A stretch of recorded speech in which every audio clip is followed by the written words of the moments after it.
বলেন জানাজার নামাজের ফরজ কয়টি? মুখস্থ করেন, জানাজার নামাজের ফরজ কয়টি? 6টি। কারা কইছে রে? জানাজার নামাজের ফরজ 2টি। 1 নম্বর কি? 1 নম্বর হলো জানাজার নামাজের নিয়ত করা। আপনি যে জানাজা পড়তেছেন এটা নিয়ত করবেন, এটা একটা ফরজ। জানাজার নামাজের 2য় ফরজ তাকবীর বলা। কি বলা? তাকবীর বলা। এই জন্য 4 তাকবীর 4টা ফরজ না, 4টা তাকবীরই ফরজ। 4টা তাকবীরই কি ফরজ। এক একটা তাকবীর এক এক রাকাতের সমতুল্য। যুবক ভাইরা গো, ইদানিং দেখছি জানাজার নামাজ পড়তেছে ঈদের নামাজের মতো। ঈদের নামাজে যেমন আল্লাহু আকবার হাত উঠায় আবার ছেড়ে দেয়, আল্লাহু আকবার হাত উঠায় আবার ছেড়ে দেয় ঈদের নামাজে, তাই না? হাত উঠায় আবার ছেড়ে দেয় ঈদের নামাজে, তাই না? জানাজার নামাজেও আল্লাহু আকবার আবার আল্লাহু আকবার, মানে ঈদের নামাজ আর জানাজার নামাজ মিলিয়ে ফেলতেছে। এরকম দেখতেছেন কিনা আপনারা? এগুলি কোথায় যাচ্ছে? মানুষ এখন জানাজা পর্যন্ত, মানে কোনটা জানাজার কোনটা ঈদের নামাজ এটা পার্থক্য করতে পারতেছে না। কোথায় যাচ্ছে? আচ্ছা, আপনারা যারা আছেন, আল্লাহ পাক দয়া করলে, আল্লাহ চাইলে সবাই তো আমরা মারা যাবো, আমরা তো কেউ থাকবো না। আপনারা কি চান না নিজের বাবার জানাজাটা নিজে পড়ান? এটা কি চান না আপনারা? ঘুমাই রয়েছেন নাকি আপনারা? নিজের দাদার জানাজা, নিজের বাবার জানাজা, নিজের মায়ের জানাজা আপনারা নিজে পড়াইতে চান না? এখন জানাজা পড়াইতে যে যদি ঈদের নামাজ পড়াই ফেলেন তাহলে হবে? তাহলে জানাজা শিখতে হবে কিনা বলেন? জানাজা শিখতে হবে। এখন আমি আপনাদের প্রশ্ন করি, সবাই খেয়াল করুন, শুধু আলেম ভাইরা বললেন না, আপনারা একটু থাকেন, আমি কোনো ব্রেইন একটু নাড়াচাড়া দিই। বলেন জানাজার নামাজের ফরজ কয়টি?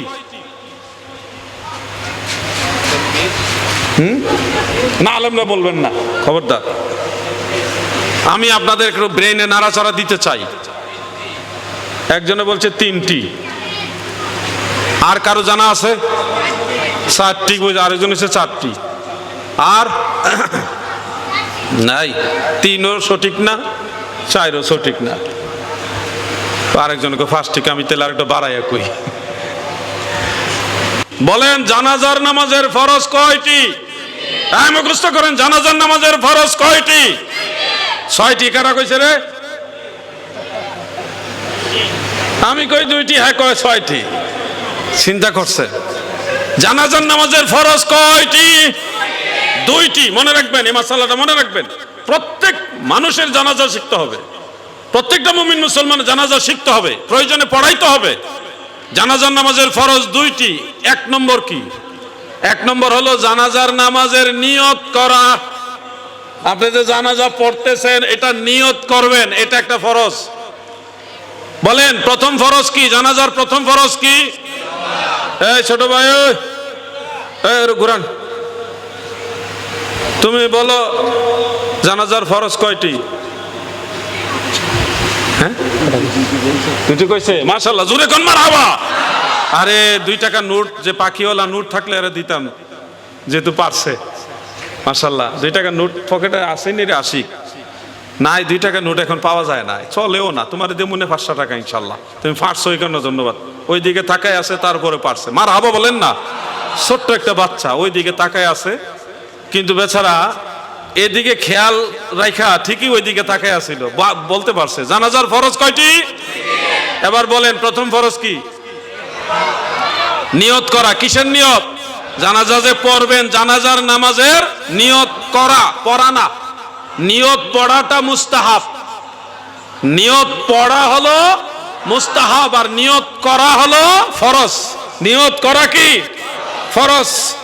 মুখে উচ্চারণের মাধ্যমে নিয়ত করা মুস্তাহাব। তাও সময় থাকলে পড়বেন, না থাকলে মনের নিয়তি যথেষ্ট। হানাফি মাযহাবের ফতোয়া বাহরুর রায়কের মধ্যে, হেদায়ার মধ্যে, ফতোয়া শামির মধ্যে উল্লেখ আছে মৌখিক উচ্চারণের মাধ্যমে তালাফফুযু বিহা মুস্তাহাব্বুন, মৌখিক উচ্চারণের মাধ্যমে নিয়ত পড়া, জানাজা বা যে কোনো নামাজের নিয়ত পড়া হলো মুস্তাহাব, আর মনে মনে নিয়ত করা হলো ফরজ। জানাজার নামাজের মনে মনে নিয়ত করা কি? ফরজ। এবার দ্বিতীয় ফরজটা শুনে রাখেন যুবক ভাইরা গো, জানাজার নামাজের দ্বিতীয় ফরজ তাকবীর বলা। কি বলা? তাকবীর বলা। এই জন্য 4 তাকবীর 4টা ফরজ না, 4টা তাকবীরই ফরজ। 4টা তাকবীরই কি ফরজ। এক একটা তাকবীর এক এক রাকাতের সমতুল্য। এক একটা তাকবীর এক এক রাকাতের সমতুল্য। কত পাওয়ারফুল তাকবীর এগুলো। জানাজার তাকবীর কয়টি? 6টি কইছেন নাকি? কয়টি? 4টি। 4টি তাকবীর 4 রাকাত নামাজের পাওয়ার, সমান পাওয়ার রাখে, মর্যাদা রাখে। সুবহানাল্লাহ। কিন্তু প্রত্যেকটা তাকবীর হলো ফরজ, সবগুলো তাকবীরই ফরজ। মৌলিক জানাজার ফরজ হলো 2টি। এবার আমাকে বলুন, জানাজার প্রথম ফরজ কি? পিছনে ভাড়া বলেন না, নিয়ত করা। আর দ্বিতীয় ফরজ তাকবীর বলা। দ্বিতীয় ফরজ তাকবীর বলা। এটা মনে থাকবে তো ইনশাআল্লাহ? অন্তত এই জিনিসটা ব্রেইনে রাখবেন, কাজে লাগবে।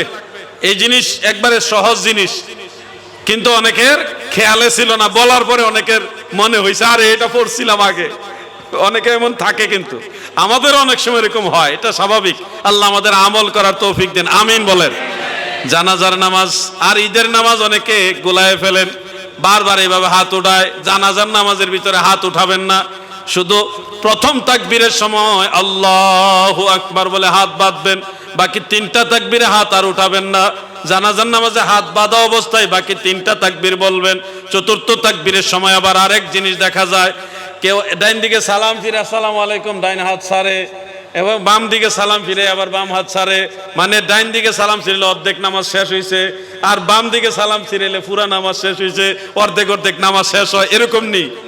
জি না, নামাজ শেষ মানে বাম দিকে সালাম কমপ্লিট, আপনি 2 হাত ছেড়ে দিবেন, আগে ছাড়বেন না। অর্ধেক আগে ছাড়া অর্ধেক পরে ছাড়া, এটা কোরআন সুন্নাহ সম্মত কোনো আমল না। যদিও আমরা অনেকে করি এরকম, অনেক আলেমরা বলতে পারবে, বলে দিবে, সব কথা নিবেন না। সুন্নত তরিকা যখন 2 দিকে সালাম কমপ্লিট হয় তখনই নামাজ সমাপ্ত হয়। নামাজ সমাপ্ত হওয়ার সাথে সাথে আপনি হাত ছেড়ে দিবেন। তার মানে 2 দিকে সালাম কমপ্লিট, তারপরে আপনি হাত ছেড়ে দিবেন। অর্ধেক অর্ধেক আবার নামাজ শেষ হয় না, কিন্তু নামাজ একবারই শেষ হয় পুরাটা। বুঝতে পারছেন নি নাকি বুঝেন নাই? আচ্ছা, এই মাসআলাগুলি আপনাদের দরকার হবে কিনা? এগুলি আপনাদের দৈনন্দিন জীবনে দরকার, প্রাত্যহিক জীবনে দরকার, আমাদের সবার দরকার। আর জানাজার নামাজে বারবার হাত তোলার কোনো প্রয়োজন নাই। হযরত আবু হুরায়রা রাদিয়াল্লাহু আনহু থেকে রওয়ায়াত আছে, এবং এটা নির্ভরযোগ্য রওয়ায়াত, যেখানে উল্লেখ রাসূল করিম সাল্লাল্লাহু আলাইহি সাল্লাম জানাজার প্রথম তাকবীরের সময় হাত তুলেছেন, এছাড়া আর কখনো হাত তুলতেন না। এই সবগুলো দলিল একসাথে আমার লেখা প্রিয় নবীজির সালাত ওই বইয়ের মধ্যে আমি দিয়ে দিয়েছি। আপনারা একটু স্টাডি করবেন, নিজেরা গবেষণা করবেন, পড়বেন, সন্তানদের হাতে বইগুলো দিবেন, তারা পড়বে, শিখবে, ধর্মচর্চা এগুলি বাড়ান। নিজেরা যদি সুন্নিয়ত না বুঝেন তাহলে আরেকজন মানুষকে বুঝাইবেন কেমনে? আমাদের যুবক যারা আছেন, সুন্নি যুবক ভাইরা, চট্টগ্রাম বিশ্ববিদ্যালয়ে যান অথবা যে কোনো ইউনিভার্সিটিতে যান, যে কোনো কলেজে যান, যে কোনো প্রতিষ্ঠানে যান, গেলে দেখবেন সেখানে লামাযহাবি ভরে গেছে। তারা আপনাদেরকে ভিন্ন ভিন্ন নতুন নতুন মাসআলা শোনাবে, যেগুলি শুনে আপনারা স্তম্ভিত হয়ে যাবেন। আপনারা সারা জীবন একভাবে আমল করেছেন, তারা এসে বলবে এটা ভেবে না, ওইভাবে করতে হবে। নিজের একটা হেজিটেশনে পড়ে যাবেন, কি করবেন। অনেকে এরকম হয়। অনেক ব্যাংকে আপনাদের চট্টগ্রামের অনেক ভাইরা চাকরি করে, করে না? করে না নাকি? আমার সাথে অনেকের সাক্ষাৎ হয়েছে। তো ব্যাংকে যখন যাই, চট্টগ্রামের ভাইরা যখন আমাকে দেখে আমার খুব মায়া করে, মহব্বত করে, যারা চাকরিজীবী। বিভিন্ন ব্যাংকে অনেক সময় যাওয়া হয় বিভিন্ন কারণে। তো এই যে ব্যাংকে যাওয়ার পর ওনারা আবার আমাদের কাছে কিছু দুঃখ প্রকাশ করে, ভাই জিহাদি ভাই, আরো ওয়াজ করতে হবে আপনাদের। কি ওয়াজ? এই যে দেখেন নামাজ পড়তে গেলে তাদের সাথে একটা ভেজাল লাগে। কি ভেজাল লাগে? যে এরা এইভাবে হাত বাঁধতে কয়, আমরা তো সারা জীবনে এইভাবে হাত পাচ্ছি। তারা বলে এটা বলে সহিহ হাদিসে আছে। তো সহিহ হাদিসে থাকলে আমরা তো এটা করা উচিত। মানে আপনারা তো বলেন না কোনটা, আমরা যেটা করি এটা যে সহিহ হাদিসে আছে এটা তো আপনারা বলেন না।